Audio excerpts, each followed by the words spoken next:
악마 의뢰 같은 걸 치르는 느낌 같아요. 종교적으로 진짜 나쁜 놈들이 아니면 이게 가능한가? 이렇게 얘기할 수밖에 없어요.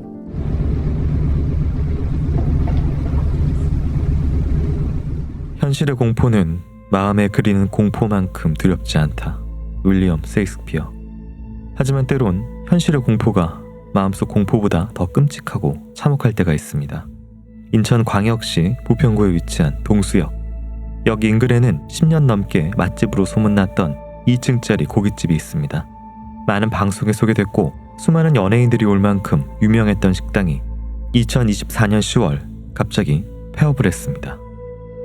어떤 사람은 식당 주인 부부 중에서 남편이 암에 걸려서 지방으로 내려갔다고 하고, 또 누구는 식당 가족 중에서 다른 사람이 있어서 급하게 장례만 치르고 떠났다고 하더라고요. 누구도 알지 못했던 식당의 속사정. 확실한 건 식당에 끔찍한 변고가 있었다는 겁니다. 2024년 9월 18일. 그날은 추석 연휴의 마지막 날로 식당 1층엔 예약 손님들이 식사 중이었습니다. 그런데 밤 8시 35분경 119 구급대가 급하게 식당 안으로 들어와 2층으로 올라갔습니다. 갑작스러운 상황에 손님들이 어리둥절해 있던 사이 구급대는 2층에서 처음 보는 상황을 맞닥뜨렸습니다. 의식을 잃은 여성분이 이불을 덮고 식당 바닥에 누워 있었다고 합니다. 이불을 젖히니까 상체는 속옷까지 벗은 상태로 젖은 수건이 가슴과 복부 위에 올려져 있었다고 합니다. 상체에 덮여있던 수건을 떼어내자 끔찍한 상흔이 눈에 띄었습니다. 여성은 가슴부터 허벅지 하단까지 피부가 빨갛게 변색돼 수포가 퍼져 있었고 복부는 검게 그을려져 있었습니다. 응급처치를 하던 구급대원에게 식당 관계자들은 이런 말을 했습니다. 여성은 식당 직원인데 과로 때문에 숯불 위로 넘어져 화상을 입었다는 겁니다. 그런데 또 다른 직원은 쓰러진 여성 위로 숯불이 쏟아졌다라며 다른 진술을 했습니다. 신체에 광범위하게 3도 이상의 화상을 입은 상태, 그리고 엇갈린 진술. 이상함을 느낀 구급대원은 바로 경찰에 알렸습니다. 당시 환자분이 입은 화상은 오랜 시간 서서히 타들어간 화상입니다. 통증의 정도를 0부터 10까지라고 했을 때 분만통을 6에서 8로 보는데 화상의 통증은 10 정도로 봅니다. 환자분이 살이 계속 타들어갔기 때문에 매우 고통스러우셨을 겁니다. 피해자는 35세의 여성 염씨. 그녀가 병원으로 옮겨진 뒤 경찰은 CCTV부터 확인했습니다. 그런데 CCTV에 찍힌 내용은 상상할 수 없을 정도로 끔찍하고 엽기적이었습니다. 화면 속 염씨는 약 90cm 높이의 철제 선반 위에 엎드린 자세로 누워 있었는데 철제 선반은 나무 합판 없이 철제 뼈대로만 만든 것이었습니다. 팔은 아래로 축 늘어진 채 양 손목이 선반 아래에서 묶여 있었고 양발은 철제 선반에 묶여 있었습니다. 피해자는 상체가 속옷까지 벗겨진 채 엎드려 있었는데 피해자 복부 아래 바닥에 불이 붙은 시뻘건 숯이 가득 차 있는 대야가 놓여져 있었습니다. 피해자는 뜨거운 열기 때문에 고통스러워하며 경련을 했다가 고개를 치켜들다가 기절했습니다. 그런데 기절한 염씨의 얼굴 앞쪽에 의자가 놓여 있었고 한 노파가 앉아 있었습니다. 하얗게 세어버린 긴 머리를 뒤로 묶은 노파는 여성이 기절할 때마다 머리채를 잡아 얼굴을 들어 올리고 뺨을 수에 때렸습니다. 그리고 철제 선반 근처에서 4명의 남녀가 멀뚱히 서서 이 모습을 지켜보고 있었습니다. 도대체 이건 무슨 상황인 걸까?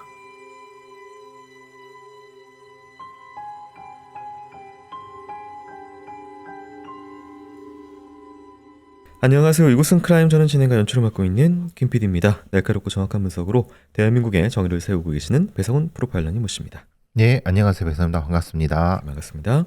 오늘 준비한 사건은 2024년 9월 18일 인천 부평구에서 발생한 사건입니다. 3시간가량 참혹한 범행을 당하다가 끝내 사망한 그런 안타까운 사건이고요. 몸에 상흔이 막 앞쪽에 전신에 끔찍한 화상을 입었었는데요. 그리고 사인까지 어떻게 보실까요? 너무 황당하다 못해 이게 사람으로 살 짓이야? 사람을 숯불에다 놓고 불고문을 한 거잖아요. 네. 이게 어떻게 가능해? 이런 생각이 드는 거죠. 그것도 몇몇이 모여서. 무슨 사교 집단처럼. 그러니까요. 네. 이거는 그럼 종교적인 범죄, 사교 범죄라고 볼 수밖에 없다. 네. 이걸 어떻게 이해를 하느냐. 특별한 이유가 있는 것도 아니고. 네. 그렇잖아요. 이게 다발성 장기 부전으로 사망했지만 3도 이상의 화상이라 그러고 이게 엄청난 고통이라고. 그럼요. 열기를 다 들어가서 폐가 다 녹은 거예요. 뜨거운 열기가 얼굴로 들어가고 해서 여기 화상도 화상이지만 이게 기도를 통해 들어가면 여기가 다. 그래서 다발성 장기 부전이에요. 망가졌다는 거예요. 장기가 다. 이걸 이렇게 한 놈도 소위 말하는 일제나 나치들이 그 아주 잔혹한 고문하기 유명한데 그거보다 더 심각한 고문이죠 이게. 왜 이런 고문이 어떻게 2024년에 발생할 수 있어? 한국에서. 종교적으로 진짜 나쁜 놈들이 아니면 이게 가능한가? 이렇게 얘기할 수밖에 없어요. 고문 현장, 살해 현장에 있었다는 사람은 5명이었는데 피해자 뭐 뺨을 때리던 이 노파 79세 심씨. 주도자로 보여지죠. 네. 뭔가 이제 행사, 네. 악마 의뢰 같은 걸 치르는 느낌 같아요. 그러듯이 또 40대 여성 2명과 남성 1명 그리고 나머지 1명이 50대 남성까지 이렇게 해가지고 그러니까 이거를 보고 그러니까요. 있었다는 거잖아요. 그렇죠. 사람이 이렇게 고통스럽게. 70대 주범이 시키는 대로 묶어 가져와 고통받는 피해자를 뺨을 때리고 막 머리를 캤고 막 고문을 하고 이런 결국은 이 노인 주도자가 뭔가를 한 거죠. 예를 들면 자신의 어떤 뭐 사교를 뭐 탈출하려고 했거나 그런 형태이고 나머지들은 그 집단 그럼 이 79세의 통제 아래에 있었던 사람들 가스라이팅이 됐다고 볼 수밖에 없는 거죠. 이게 CCTV가 뭐 추후에 나와서 범행은 인정했는데 죽을 줄 몰랐다라고 얘기를 합니다.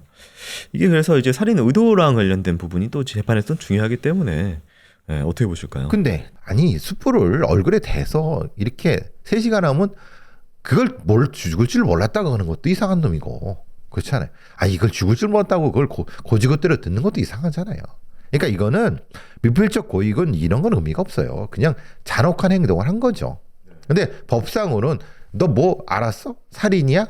상이야? 이걸 따지려고 하는 거죠. 이게 따져서 무슨 의미가 있습니까? 어차피 단 10분만 해도 고통 속에 몸부림치는데 잔혹한 반인륜적 행위는 살인의 고의를 따지는 건 되게 우스운 거예요. 당연히 죽든 살든 나는 이 피해자를 이렇게 고문을 하겠다는 거잖아요. 네. 결과적으로 죽었건 안 죽었건 행위에 차이가 있습니까? 네, 이게 지금 또 경악스러운 게 이 집이 굉장히 말 그대로 진짜 유명해서 여기서 지금 사진 찍으신 유명인들만 계시죠. 엄청나게 예. 많고 그런 가게에서 낮에 대낮에 어떤 특별한 뒷공간에서 이걸 하고 있었다라는 것도 1층에서 영업하고 있는데 네. 2층에서 했다는 거잖아요. 이런 시간대와 장소를 선택을 했고 그리고 방법으로서 이렇게 잔혹한 방법을 선택을 했다는 게 저는 두 가지를 볼 수 있다고 봐요. 범행 자체가 그 음식점에서 하는 방식이에요. 이거 숯불 갈비집이죠. 고깃집이 예, 보통 우리가 귀신이 붙었다고 하잖아요. 그거는 그 터에서 상주하는 어떤 비슷한 뭐 숙박하는 숙박 귀신, 네. 고깃집은 고깃 귀신, 네. 뭐 이거 흔한 얘기로 그걸 빗대어서 한 것이 아닐까. 그리고 네. 밤이나 이런 시기가 아니라 실제로 그 귀신이 활동하는 시기에 장사하면서 네. 그러니까 그것에 그 공간에 그 방식을 했던 이유가 있지 않았을까 하는 거죠. 지금 귀신에 비유하신 이유는 지금 이게 뭔가 좀 종교적인 예. 색채를 띠고 있는 그러지 않고 설명이 안 되는 거예요, 이거는. 그런 방식을 빗대어서 이 범죄자들이 그거를 내쫓기 위하거나 잡기 위하거나 네. 뭐 그런 형태여야지 맞는 것 같아요. 자, 멀쩡히 운영되고 있던 식당 한편에서 벌어진 잔혹한 범행.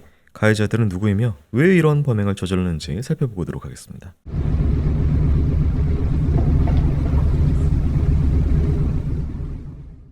무려 3시간 동안 숯불로 여성을 고문한 이는 5명.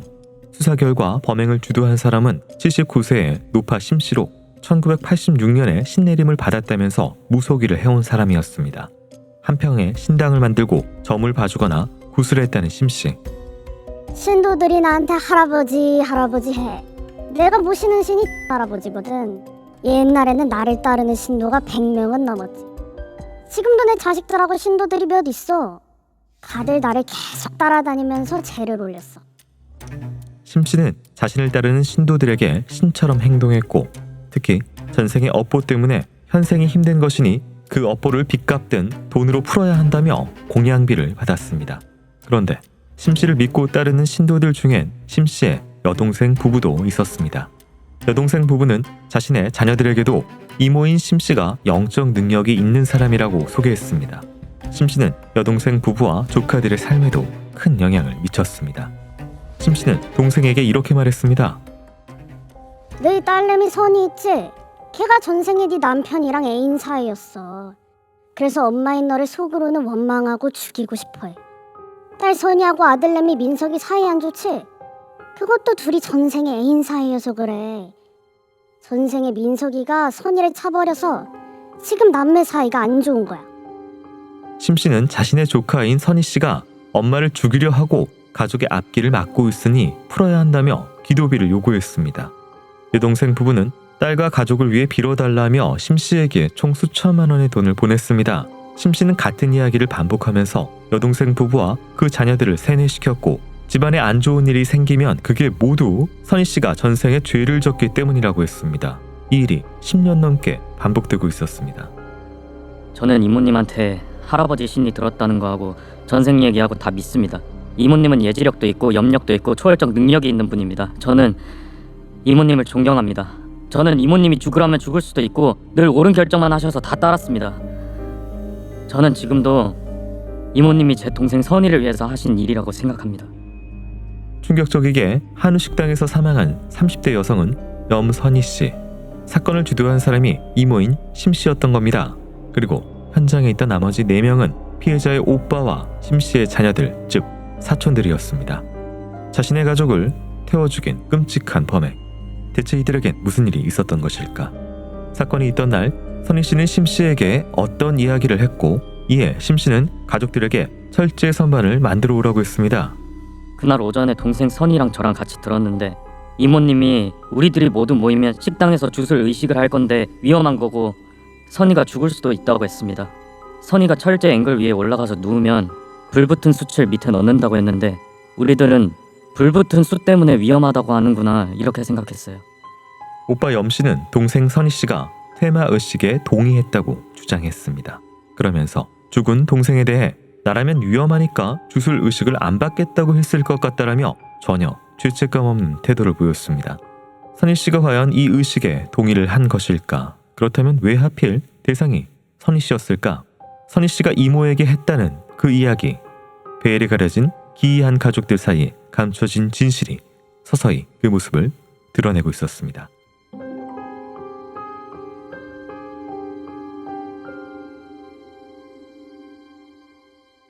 이 사건이 가장 충격적인 이유는 잔혹함도 있지만 친인척, 가족들 사이에서 모여서 그것을 행하고 그걸 지켜보고 심지어 친오빠는 변호를 하고 오히려 가해자를 이런 상황이라는 게 가장 좀 충격적인 부분이거든요. 일단은 선희 씨에게 주술 의식을 했다라고 주장을 합니다. 그러니까 이게 퇴마의식, 뭐 주술의식이라는 거잖아요. 말 같지도 않은 소리죠. 쉽게 말하면 자기들의 사이비 종교에 그걸 맞춰 넣은 거죠. 아무리 주술의식이라도 사람을 상하게 하면 안 되죠. 이게 공문이잖아요. 이걸 주술의식이라고 표현한다는 것 자체가 이들이 정상적이지 않다는 것, 범죄적이라는 걸 얘기하는 거고, 보통 우리가 일반적으로 아무리 종교의 색채를 띠고 있다고 한다고 하면은 네. 그것은 사회 상규에 맞는 방식으로 주술행위를 하는 거예요. 예를 들면 뭐 팥을 뿌린다든가 예. 물을 뿌린다든가 이런 거는 뭐 다치지도 않고 뭐 있을 수 있는 일이잖아요. 보통에 여기에 숯불을 갖다가 고문한다. 이건 말이 안 되지. 이거는 본인들의 망상이죠. 뭐 저희가 이런 사건도 있고 예전에 뭐 개를 테마하기 위해서 목을 자른 그런 것도 있죠. 이런 것도 있는데 이게 가족들이 껴있는 경우들이 이게 좀 왜냐하면 사이비 종교나 작은 사교 집단들은 네. 가족이 가족이 끼일 수밖에 없어요. 왜냐하면 종교의 파급이라든가 아니면 가스라이팅의 가장 기본적인 지점이 가족 단위. 그렇죠. 사촌부터 시작이잖아요. 그 이상은 넘어가지도 못해요. 그래봤자 몇 명 안 돼요. 그러니까 당연히 가족이 가해자이자 피해자이고 동조자이자 방조자가 될 수밖에 없는 거죠. 이 신도라고 하는 사람들이 이 노파 심 씨를 굳게 믿었던 이유 중에 하나가 일종의 치유 능력이 있다라고 얘기를 했는데 신도이기도 한 심 씨의 딸 같은 경우에는 신병을 앓거나 무릎이 아파서 찾아온 일반인들을 어머니가 손으로 만져주니까 다 나아서 갔다. 무릎이 만성적으로 아프셨던 분들도 어머니가 만져주니까 얼마 안 돼서 나았다라고 진술을 했고요. 심 씨는 자신의 자녀인 이 4남매가 있었는데 이 4남매도 이제 결혼을 못하게 하고 자신을 이제 보필하게 하는. 그러니까 이 사람이 지금 여러 가지 특징 중에 하나가 그냥 좀 먼 친척을 뭐 이렇게 해서 뭐 이용해 먹고 이게 아니라 자기 친자녀들까지 이 수하로 든다는 거거든요. 사실 뭐 일종의 기적의 치유 이런 거는 뭐 흔한 사기꾼의 수법이죠. 일시적으로 뭔가 이렇게 아픈데 거기에 만져져 갖고 이렇게 동화의식을 하면은 마치 난 것처럼 우리가 보통 안수 기도할 때 막 때리고 그러면 난 것 같지만 나가면 또 아프잖아요. 네. 또 해야 돼. 그래서 그러다 죽잖아요. 이거는 별로 의미가 없습니다. 왜냐하면 뭐 이게 무슨 뭐 능력이 있다 없다 이거는 네. 이런 주장하는 사이비기꾼들은 문 밖에 수만 명이 넘어요. 이건 뭐 의미가 없는데 문제는 이런 방식이 통할 수 있으려면은 누굽니까? 혈연이나 가족밖에 없잖아요. 흔히 생각하기에 내 자식을 이용하고 이런 것이 그 삶을 망쳐서 결혼도 못하게 하고 내 항상 옆에서 수족을 들게 하고 이게 일반인으로서는 좀 상상이 안 되거든요. 그렇지. 보통 이런 사이비적은 퇴행적이죠. 근친 간의 어떤 노동 강요 이게 사교의 가장 기본적인 특징입니다. 근데 피해자가 죽을 줄 몰랐다라는 이제 주장을 앞에서 했다고 했는데 피해자 오빠 진술을 보면은 위험하다. 이런 얘기를 뭐 미리 했다라는 거 보면은 충분히 그러니까 이성적으로 합리적으로 이게 어떤 영향을 줄 것이다 사망한 분께를 심 씨가 알고 있었다라고 좀 보여지기도 하거든요. 알고는 있었을 수 있죠. 네. 위험하다는 걸. 네. 그럼에도 자신의 이익을 위해서 집단의 이익을 위해서 하는 거잖아요. 그거는. 그러면 이제 가족들이고 다 동조됐으면은 좀 보여주기식으로 그렇죠. 한 걸까요? 보여주고 나가면 죽어. 떠나면 이런 고통을 줄 거야. 그리고 그렇게 상승되면은 네. 그땐 멈추질 못하죠. 멈추면 자기 권위가 떨어지니까. 네. 그러니까 죽여도 하는 거죠. 이 사람이 죽더라도 내가 끝까지 한다. 그리고 스스로도 신도들한테도 그런 걸 심어주는 가스라이팅이 진행되는 거죠. 자, 심 씨는 왜 하필 그럼 선희 씨에게 이 의식이라고 하는 걸 거행한 건지 이게 선희 씨가 사건 당일에 어떤 행동, 이야기를 이 이모에게 한 것과 연관이 돼 있다고 하는데요. 그 부분에 대해서 살펴보도록 하겠습니다.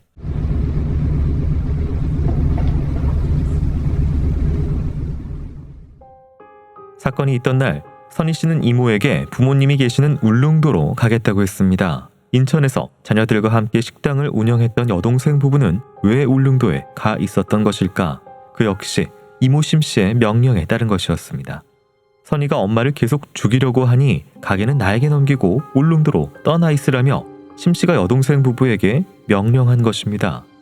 이모에게서 벗어나고 싶었던 선희 씨가 부모님이 있는 울릉도에 간다고 하자 신도들에게 선희가 울릉도에 가면 반드시 엄마를 죽일 테니 숯불로 퇴마를 해서 악기를 빼내야 한다며 철제 선반을 만들어 오라고 했습니다. 선희 씨가 식당을 벗어나 부모에게 간다는 것은 심 씨에게 어떤 의미였을까? 모든 건 돈과 관련돼 보였습니다. 사건 당시 모두 중년이었던 심 씨의 자녀 사남매. 이들은 모친 심 씨의 강요로 결혼을 못하고 노동으로 벌어온 돈을 모두 모친에게 바쳐야 했습니다. 2007년경 사남매를 데리고 제주도로 이사를 간 심 씨는 제주도에 사놓은 부동산을 담보로 거액을 대출받아 생활했습니다. 어머니는 제주도에 내려간 이후부턴 점사를 보지 않았어요. 건물 대출 받으면 돈이 나오는데 시간이 지나면 건물의 공시지가가 올라서 추가로 대출을 더 받을 수 있었어요. 땅값도 오르면 대출을 받고 계속 1, 2년 간격으로 대출을 받아서 그 돈으로 생활을 했어요. 하지만 자녀들은 예외였습니다. 자녀들은 일을 해서 심 씨의 대출 이자를 갚는 데 돈을 모두 보태야 했습니다. 2014년에는 사남매와 제주도에 뷔페 식당을 차린 심 씨. 사남매 모두 식당에서 일을 시켰지만 월급 한 푼 주지 않았고 식당의 수입을 바로 자신의 계좌에 보내게 했습니다. 자녀들에게 돈을 줄 때는 식당의 물품이 필요할 때뿐이었습니다.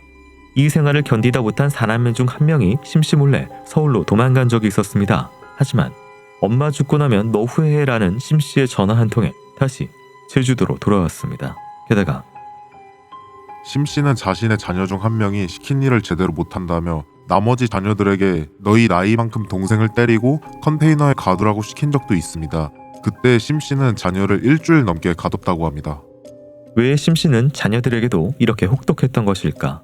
대출금으로 생활하던 심 씨는 정기적으로 수입을 올리기 위해 뷔페 식당을 차렸지만 장사가 잘 되지 않았습니다.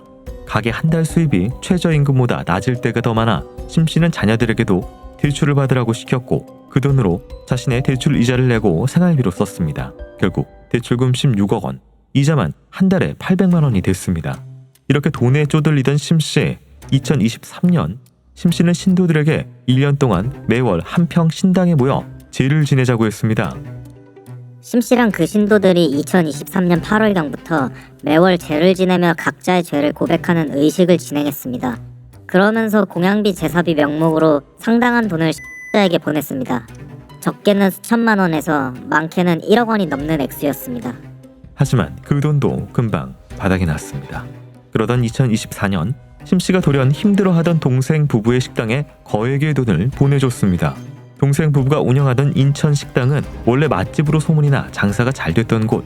부부는 돈을 벌어 식당 건물을 인수하기도 했지만 원래 가지고 있던 부채를 다 해결하지 못한 상태였고 코로나까지 겹치며 점점 더 어려워졌습니다. 수억 원의 빚에 주변에서 빌린 돈만 수천만 원. 이때 심씨가 마치 구세주처럼 나타나 동생 부부가 밀린 임대료 1년치를 갚아준 것입니다. 자신도 돈이 없던 심씨는 왜 동생 부부를 도와준 것일까? 그건 그 이후 심씨가 벌인 일들에 그 답이 있었습니다.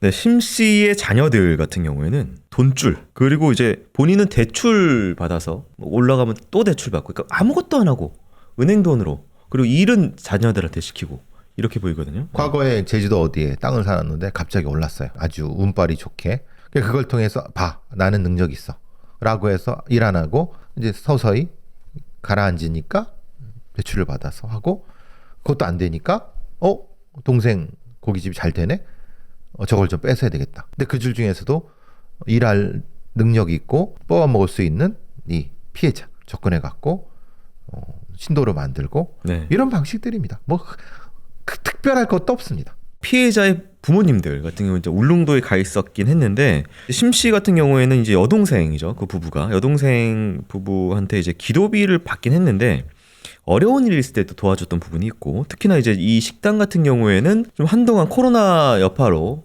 휘청거려서 이제 1년 동안 뭐 제대로 돈도 못 내서 굉장히 힘든 상황에서 선뜻 돈 거금을 대신 내주고 이런 부분들도 있거든요. 근데 거금을 내주면 너희들인데 어떻게 됐어요? 그게 쥐가 가졌잖아요. 대신에 내가 이제 운영을 좀 하겠다. 네. 그리고 도와줬다고 하는데 그게 도와준 걸까요? 뭔가 힘든 일 있으면은 자기 자녀들 다 데리고 와서 뭔가 했다는 거잖아요. 아니죠.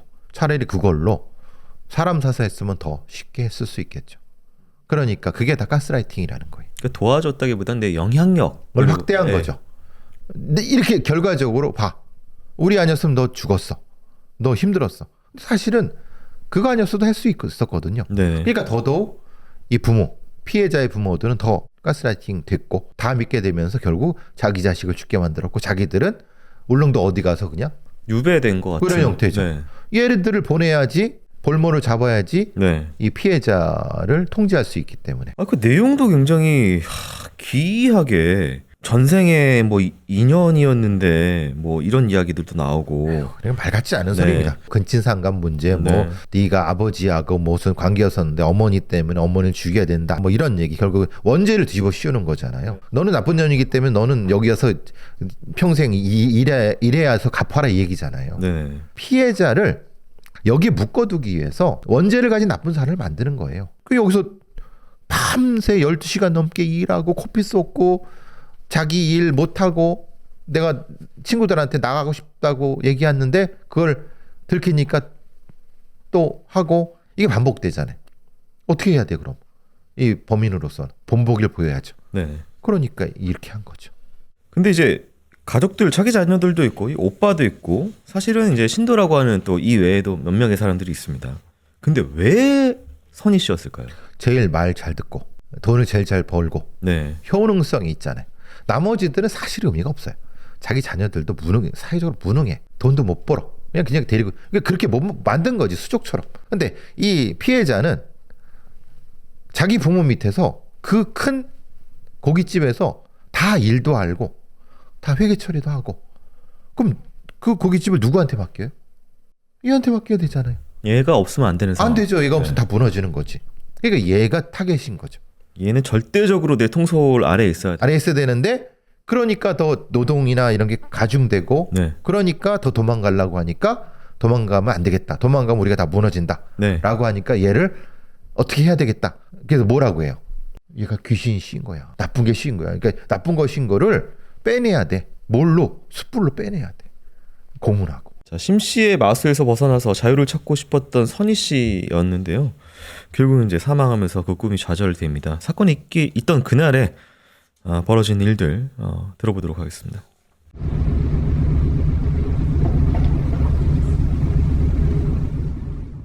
동생 부부를 울릉도로 보내고 조카들은 식당에 묶어둔 채 일을 시킨 심씨.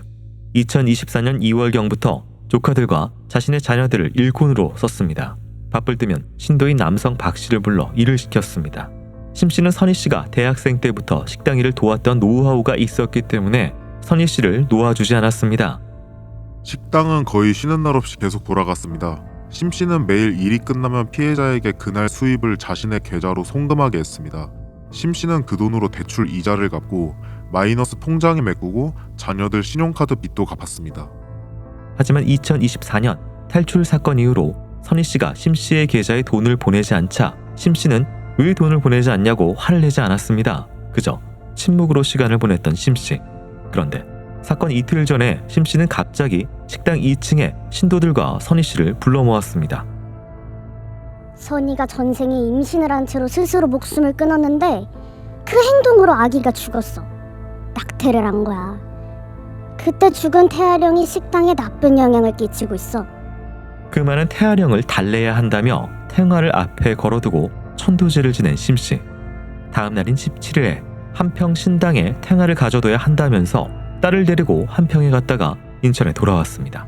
그리고 사건 당일인 9월 18일 새벽 심씨는 신도들 앞에서 선희 씨에게 식당에 남을 건지 아니면 도쿄나 울릉도로 갈 건지 정하라고 했습니다.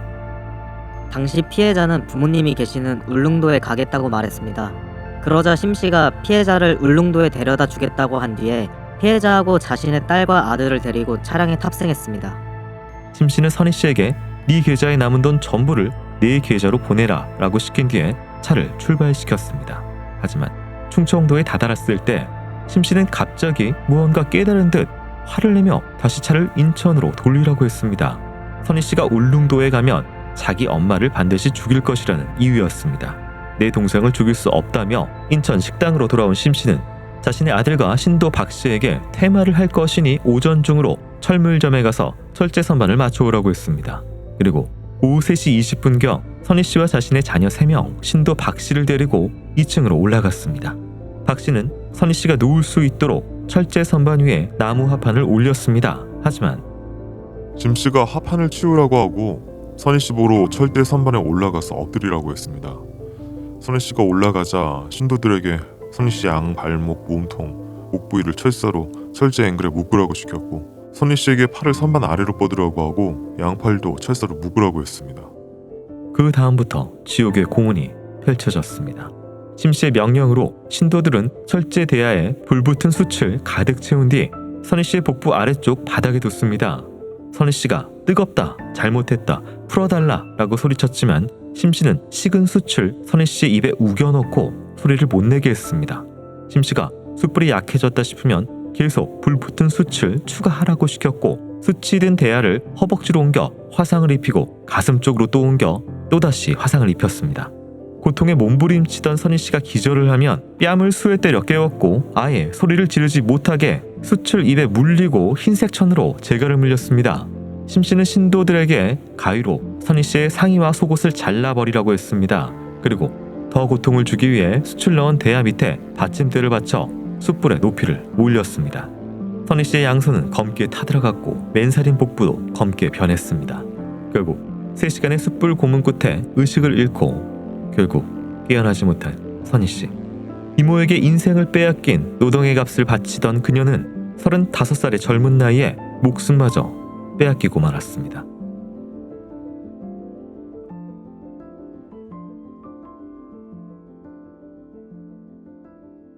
네, 선희 씨 같은 경우에는 사실 이 사건 있기 전에 2024년 8월에 한번 도망칩니다. 술 먹고 도망쳤는데 자기 친오빠한테 잡혀와요. 그리고 나서 이제 원래는 이제 매출을 올리면은 바로바로 이제 이 심 씨의 계좌에 꽂아야 되는데 그날부터 갑자기 안 보냅니다.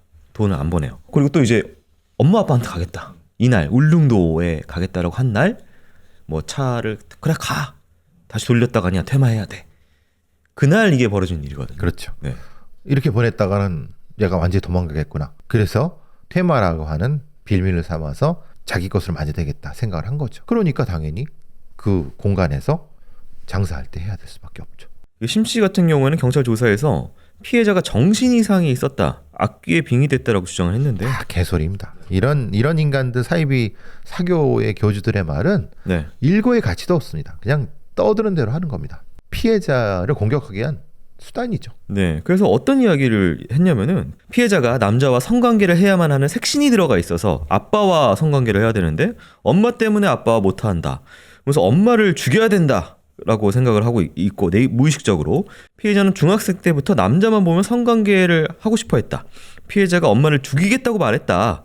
이건 모든 신도들이 알고 있다. 피해자의 새끼 때문에 한 달에 10군데씩 절을 다녀야 된다라고 이렇게 하는데 신도들은 이게 다 사실처럼 공유되고 있는 정보인데 지가 떠드는데 어떻게 네. 모르겠어요. 근데 사실 피해자가 그런 말을 한 적도 한 번도 없고 그런 행동을 한 적도 한 번도 없는데 모든 신도들이 이걸 사실처럼 알고 있었다라는 부분이 있습니다. 이 선희 씨를 어떻게 보면 계속 이용을 이런 그렇죠. 이용한 해서 거죠. 예. 신도들한테 이렇게 쟤는- 세뇌시키고 그렇죠. 색신이 있어갖고 네. 저렇게 한다. 내가 이 고생을 한다.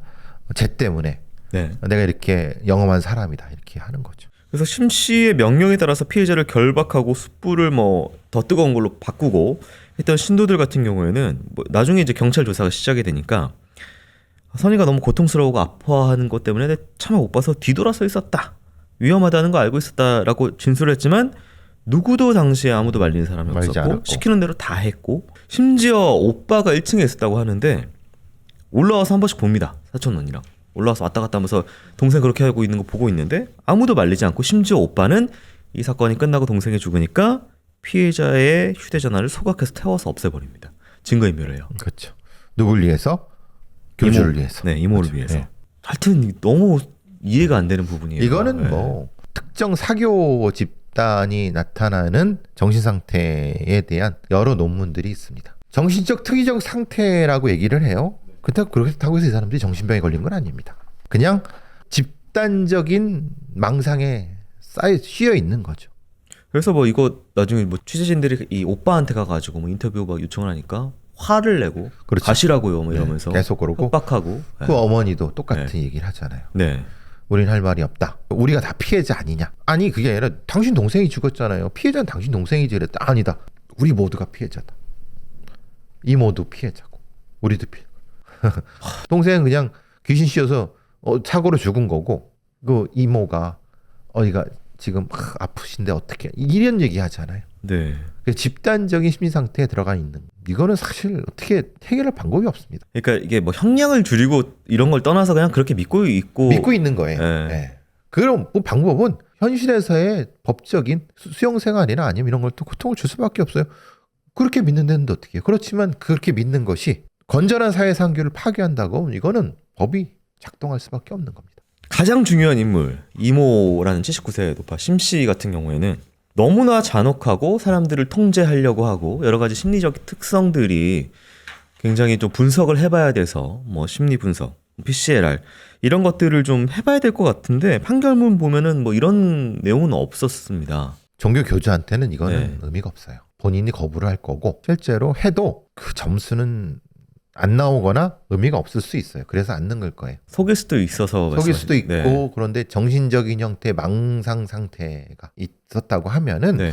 검사가 안 될 겁니다. 그러니까 이 내용만 보면 사실 돈 빼먹으려고 온 가족 친척들 그렇죠. 이용하고 죽이고 이런 사람들이라서 굉장히 막 경제범 그리고 이제 뭐 그런 강력범처럼 보이는데 그걸 적용하려고 하면 또 종교 얘기를 하고 종교 얘기 하려고 하면 또 이쪽으로 가고 이게 보통 이런 사이비 종교 교주들의 특징이죠. 자 그렇다면 재판 어떻게 심판이 됐는지 살펴보기 전에요. 전하는 말씀 듣고 오도록 하겠습니다. 마당이 있는 집 김진영 작가의 신작 여기서 나가. 갑작스러운 장남의 죽음. 동생은 형이 죽기 전에 몰래 샀다는 군산의 땅으로 향하고 그 땅에 얽힌 오래된 저주에 대해 듣게 됩니다. 누가 형에게 저주를 내린 것일까? 그리고 그 땅에서 겪게 되는 미스터리한 일들. 분산이라는 장소의 역사적 배경을 토대로 형의 죽음의 진실을 찾는 미스터리가 나오죠. 압도적인 흡인력으로 단번에 읽었습니다.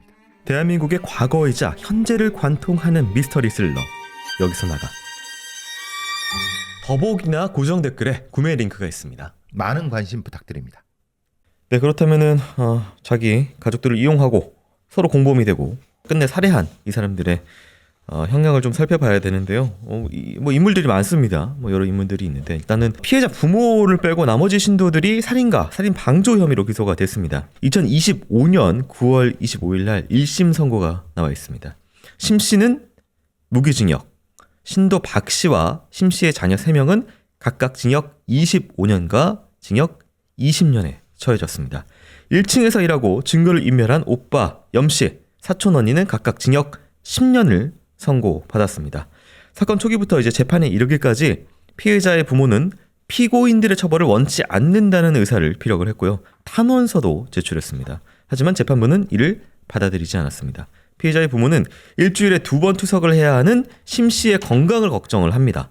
피해자의 사망보험금 1,100만 원 중에서 1,000만 원을 심 씨의 계좌로 바로 송금하게 되었습니다. 너무 황당하죠. 자기 자식을 이렇게 잔인하게 죽였는데 뭐 투석해야 된다 뭐 그래갖고 보통 그 자기 자녀 어린아이를 성적으로 공격한 목사나 종교인을 두둔해는 사이비 그런 이상한 이런 집단들이 있잖아요. 네. 거기서 똑같이 나타납니다.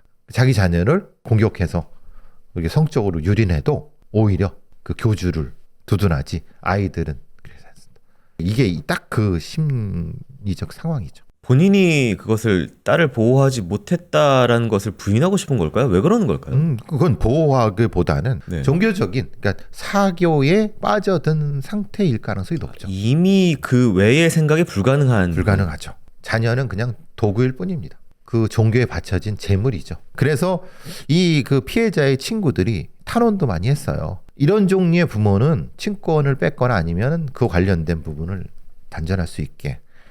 우리 형사법도 그랬으면 좋겠는데 우리는 그렇게 되지 못했거든요. 종종 이렇게 있습니다. 그러니까 모태신앙이라고 해서 이런 그 사교 집단에 자기 어린 자식을 갖다 바치고 끝내 죽게 만들거나 이런 부모들 꽤 많습니다. 뭐 이제 우리가 상식적으로 부모라면 능히 그래야 할 만한 것을 벗어난 사람들이 많이 있고요. 저희가 예를 들면 뭐 산록교에서 추락한 그 사건 같은 경우도 그렇죠. 있고 흔히 뭐 구하라 씨 그 침묵 침모도 사건도 그렇고. 있고. 근데 하지만 미국과 달리 우리는 친권 박탈에 대해서는 좀 굉장히 보수적이고 어려운 상황. 상속이나 아니면 네. 관련된도 마찬가지죠. 네. 근데 이런 종류의 심각한 종교 범죄나 이런 것들에 한해서는 네. 끊어낼 수 있는 예외적인 게 필요할 것 같아요. 이게 범인들이요, 이 피해자 선희 씨를 살해하고 며칠 뒤에 이제 피해자 부모가 있는 울릉도에 가서 모두 모여서 기념사진을 찍었습니다. 뭐 어떤 심리였을까요? 사망한 피해자는 뭐 영어, 중국어 뭐 능통해서 외국계 회사나 해외에 나가서 취업하는 게 꿈이었고요. 하지만 이제 부모가 식당 일을 하라고 놓아주지도 않은 상황이었고 결국은 이제 이모한테 다시 또 잡혀서 거기서 노예처럼 부려지다가 벗어나려고 하니까 살해를 당했습니다. 이 자들은 악마를 퇴치했다고 기념 파티한 것 같아요. 자기의 노예잖아요, 노예가 일하다가 죽었는데 뭐 악마를 퇴치한 거죠. 그러니까 이런 사람들은 상식의 기준으로 해석하면 안 돼요.